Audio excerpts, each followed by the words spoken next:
So hello बालकों, शुरुआत करते हैं क्वेश्चन नंबर 130। तो क्वेश्चन नंबर 130 ऑफ एनएलएम हमें क्या कहना चाह रहा है। क्वेश्चन नंबर 130 हमें ये कह रहा है कि a block of mass 10 kg is placed on a long trolley. अगर मान लो कोई लॉन्ग ट्रॉली है अपने पास में और उस ट्रॉली के ऊपर कहीं ना कहीं एक 10 kg का ब्लॉक जो है वो पड़ा हुआ है अपने पास में। The coefficient friction between the block and the trolley is, मतलब कि ब्लॉक और ट्रॉली के बीच का जो कॉफिशिएंट फ्रिक्शन है वो कितना है 0.2 है। The trolley accelerated from rest से एक्सेलरेट हुई और किस तरफ चली 0.5 मीटर पर सेकंड से स्क्वायर से फॉर 20 सेकंड के लिए चली। Then what is the friction force.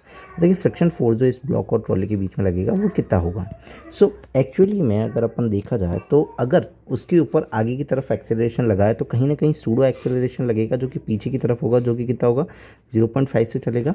तो सूडो एक्सेलरेशन की वजह से इस पर जो फोर्स आएगा वो कितना आएगा, एम ए के बराबर आएगा और एम जो होगा वो 10 हो जाएगा और ए जो हो जाएगा वो 0.5 हो जाएगा, पॉइंट एट 10 तो ये कितना आया 5 न्यूटन। मतलब कि पीछे की तरफ जो फोर्स लगेगा वो कितना लगेगा 5 न्यूटन लगेगा। अब एक्चुअल में फ्रिक्शन फोर्स है कितना जो कि इस ब्लॉक को रोके रखेगा, तो वो रोके रखेगा तो वो हो जाएगा न्यू एस एन के बराबर हो जाएगा, जो कि अपनी वैल्यू कितनी है 0.2 और एन नॉर्मल अगर इस ब्लॉक के ऊपर देखा जाएगा तो वो एम जी के बराबर होगा, तो 10 इंटू 10। सो पॉइंट हटने पर 10 लगेगा, 10 से 10 कैंसिल आउट हो जाएगा, it's comes out at 20 Newton. तो फ्रिक्शन फोर्स जो है जो रोके रखना चाहता है वो कितना है 20 न्यूटन और जो लग रहा है वो कितना है 5 न्यूटन।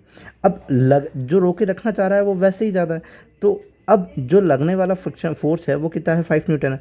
तो जब तक वो फ्रिक्शन फोर्स के पास तक नहीं आ जाता है तब तक जो फोर्स लगता है वही क्या होता है, उसका फ्रिक्शन फोर्स कहलाता है। सो इसीलिए अपन क्या कहते हैं 5 न्यूटन जो होगा वो क्या होगा, इसका फ्रिक्शन फोर्स होगा।